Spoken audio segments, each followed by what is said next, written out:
Hello दोस्तों, कैसे हैं आप सब। तो दोस्तों, हमारे चैनल में उत्तराखंड समग्र ज्ञान कोश जो कि राजेंद्र बलौद जी की पुस्तक है, इसकी एक सीरीज चलाई जा रही है। तो दोस्तों, इसके अभी तक हमारे 19 पार्ट कंप्लीट हो चुके हैं। आज ये हमारा 20वां पार्ट होने वाला है। दोस्तों, अगर हम लोग बात करते हैं वर्तमान परीक्षाओं की, तो वर्तमान की परीक्षाओं में इस पुस्तक से काफ़ी ज़्यादा प्रश्न हमको देखने को मिलते हैं। तो काफ़ी ज़्यादा महत्वपूर्ण हो जाती है ये पुस्तक वर्तमान एग्जाम की दृष्टि से। चलिए शुरू करते हैं हम लोग आज की हमारी सीरीज। तो पहला क्वेश्चन है हमारा, त्रिजुगी नारायण मंदिर कहाँ स्थित है। तो देखिए, त्रिजुगी नारायण मंदिर कहाँ स्थित हो जाएगा, तो ये हो जाएगा रुद्रप्रयाग में।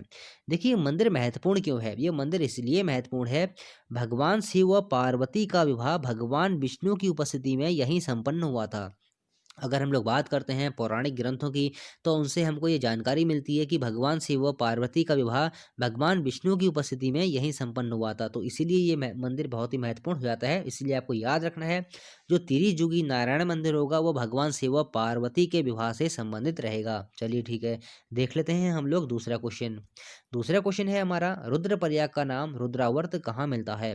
तो रुद्रप्रयाग का नाम, एक नाम है रुद्रावर्त, वो हमको कहाँ मिलता है, वो मिलता है महाभारत के वन पर्व में हमको रुद्रप्रयाग का नाम रुद्रावर्त भी मिलता है। तीसरा क्वेश्चन, हरिद्वार स्थित हर की पैड़ी को अन्य किस नाम से जाना जाता है। देखिए दोस्तों, थोड़ी सी फॉन्ट प्रॉब्लम है इस ऐप में, जिस एप्लीकेशन का मैं यूज करता हूँ, तो यहाँ पर थोड़ी सी फॉन्ट प्रॉब्लम है। लिखता सही हूँ, लेकिन जब वो मतलब जैसे मैंने लिखा और एक स्पेस मारता हूँ, तो ये कुछ इस तरीके से बन जाता है। तो आपको समझ में तो आ ही जाता होगा। चलिए, तीसरा क्वेश्चन क्या है हमारा, हरिद्वार स्थित हर की पैड़ी को अन्य किस नाम से जाना जाता है। तो देखिए, ब्रह्मकुंड के नाम से भी हर की पैड़ी को जाना जाता है। अगर दोस्तों डायरेक्ट ऐसा क्वेश्चन बनता है कि ब्रह्मकुंड कहाँ है, तो आपका उत्तर क्या हो जाएगा, या फिर ब्रह्मकुंड ब्रह्मकुंड कहाँ है, तो आपका उत्तर क्या हो जाएगा, हरिद्वार में।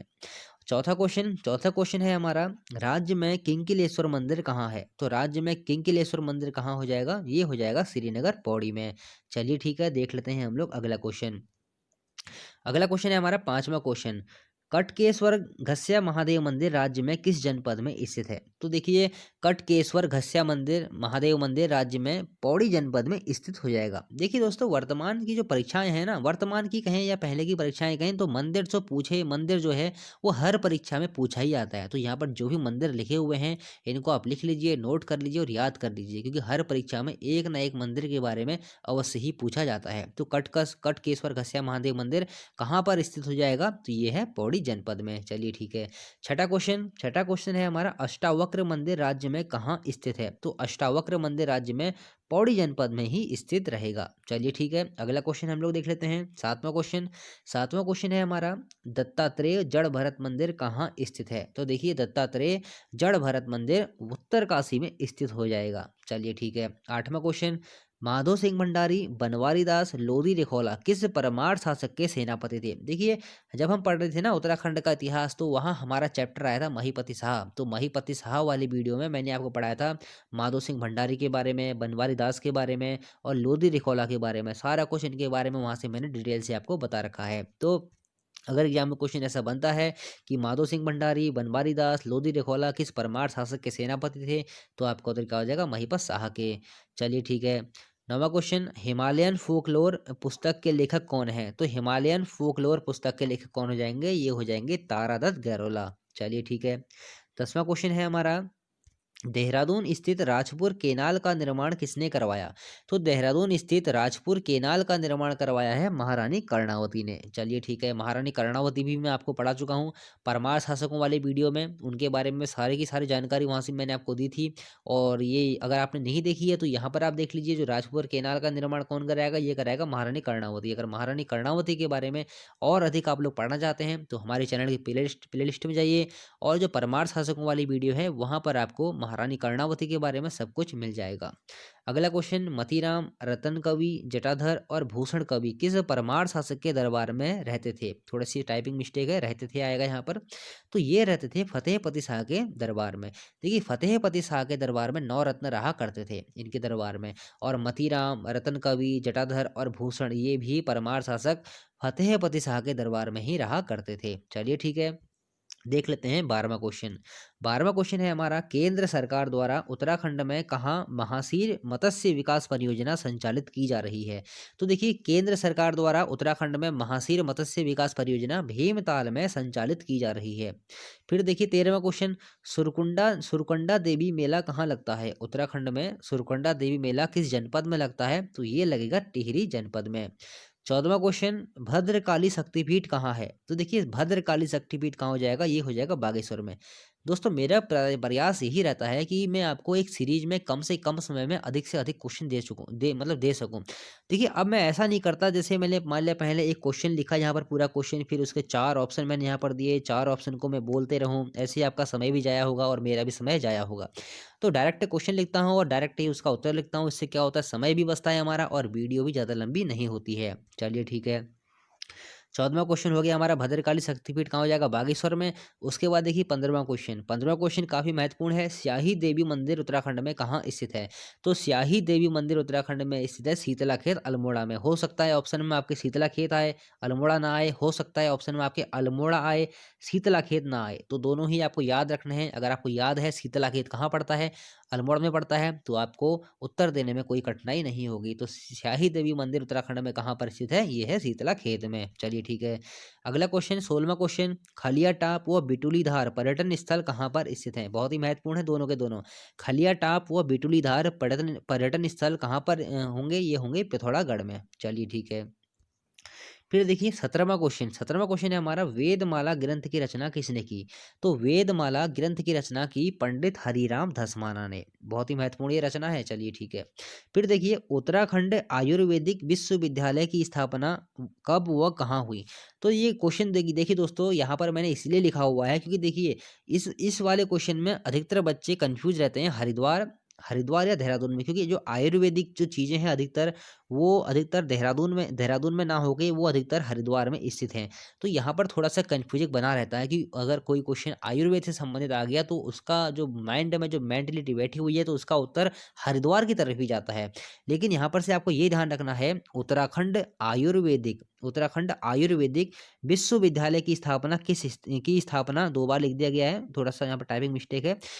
तो देखिए, उत्तराखंड आयुर्वेदिक विश्वविद्यालय की स्थापना कब व कहाँ हुई? तो आपको डेट भी याद रखनी है और जगह भी याद रखनी है। 2005 में देहरादून में उत्तराखंड आयुर्वेदिक विश्वविद्यालय की स्थापना हुई है। चलिए ठीक है। 19वां क्वेश्चन है हमारा, आईआईएम की स्थापना काशीपुर में कब हुई? देखिए, आईआईएम कहाँ पर स्थित है? कई कई बार दोस्तों ये क्वेश्चन एग्जाम में बन चुका है कि आईआईएम कहाँ पर स्थित है। तो आईआईएम ये स्थित है काशीपुर में, और इसकी स्थापना कब हुई? ये हुई है 2011 में। चलिए ठीक है।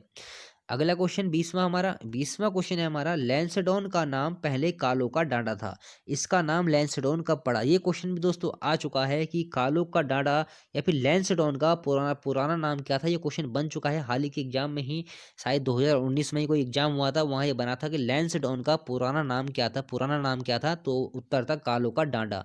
अब देखिए, ये तो आप लोग जानते हैं कि लैंसडॉन का पुराना नाम कालो का डांडा था, लेकिन ये कालो का डांडा नाम लैंसडॉन का कब पड़ा? ये भी तो महत्वपूर्ण है ना, कि लैंसडॉन का नाम कालो का डांडा कब पड़ा? ये बहुत ही महत्वपूर्ण है। तो देखिए, ये पड़ा 21 सितंबर 1890 को।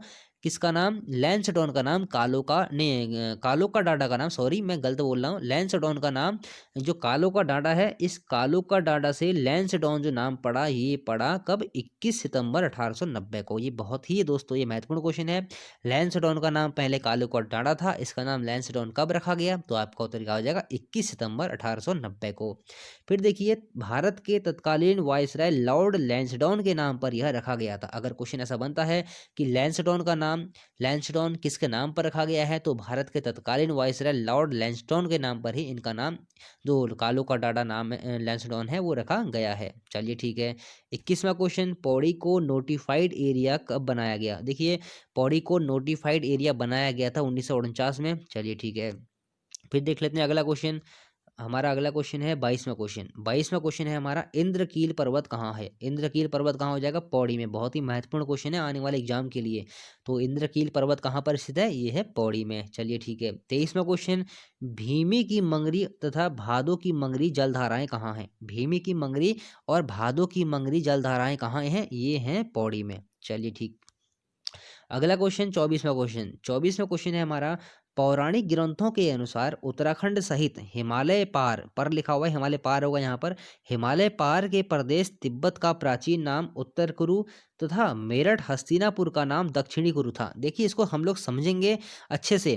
देखिए पौराणिक ग्रंथों में उत्तराखंड सहित हिमालय पार के प्रदेश तिब्बत का प्राचीन नाम उत्तर कुरु तथा मेरठ हस्तिनापुर का नाम दक्षिणी कुरु था। संभवतः इन दो प्रदेशों को जोड़ने वाले बीच के क्षेत्र यानी उत्तराखंड का नाम क्या था? तो ये क्वेश्चन दोस्तों बहुत ही महत्वपूर्ण है।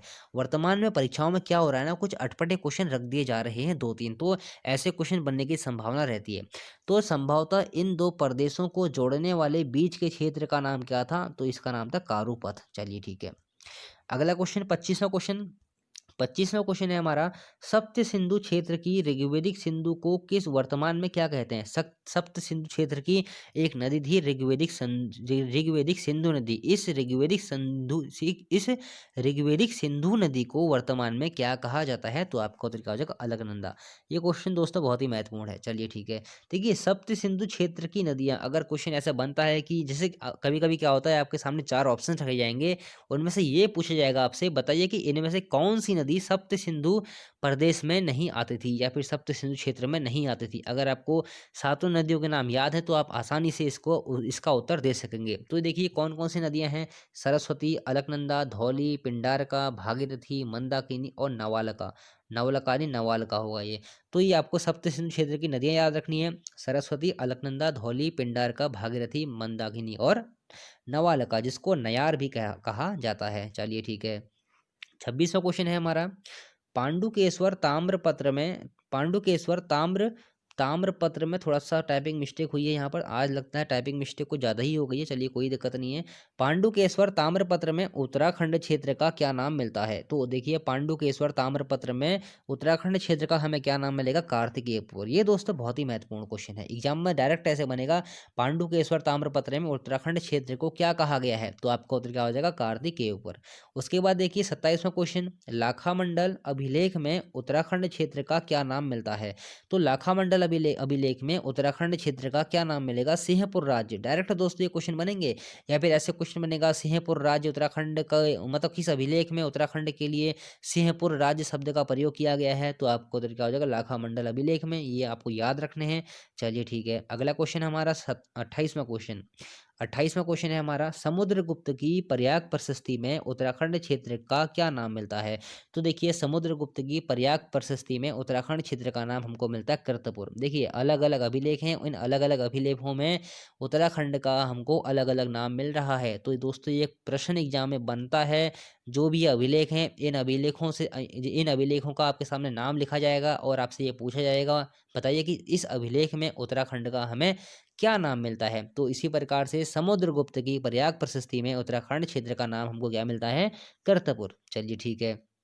फिर देखिए 29वां क्वेश्चन है हमारा, अशोक चल्ल के गोपेश्वर अभिलेख में उत्तराखंड क्षेत्र का क्या नाम मिलता है?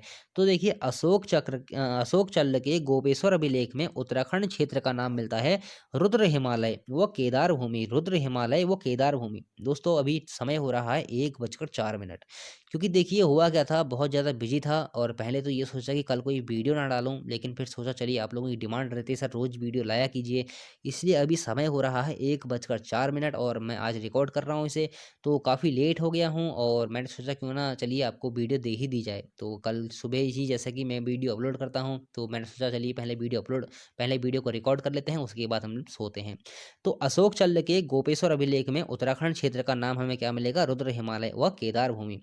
और दोस्तों आज का लास्ट क्वेश्चन है हमारा 30वां, उत्तराखंड के क्षेत्रों के लिए, यहाँ पर वो नहीं आएगा, यहाँ पर क्या आएगा। थोड़ा जल्दीबाजी में दोस्तों मैंने आज की ये सीरीज बनाई, क्योंकि अभी मैं इसको बना ही रहा था 1 बजे से पहले, मैं जब रिकॉर्ड कर रहा था तो इसको बना ही रहा था, मतलब ये सब टाइपिंग ही कर रहा था। थोड़ी थोड़ी नींद में भी हूँ, अभी मैं नींद में भी हूँ थोड़ी थोड़ी, तो नींद में ही सब कुछ टाइपिंग किया है, तो थोड़ी सी मिस्टेक हो गई है, तो कोई दिक्कत नहीं है, इतना तो आप समझ ही सकते हैं। तो उत्तराखंड के क्षेत्रों के लिए कनखल, ये भी देखिए कनखल होगा यहाँ पर, कनखल। उत्तराखंड के क्षेत्र के लिए कनखल, अलकापुरी और क्रौचरंध्र नाम किस ग्रंथ में मिलता है? तो मेघदूत ग्रंथ में उत्तराखंड के क्षेत्रों के लिए कनखल, इसको आप सही कर लेंगे, कलखल नहीं होगा, ये कनखल होगा।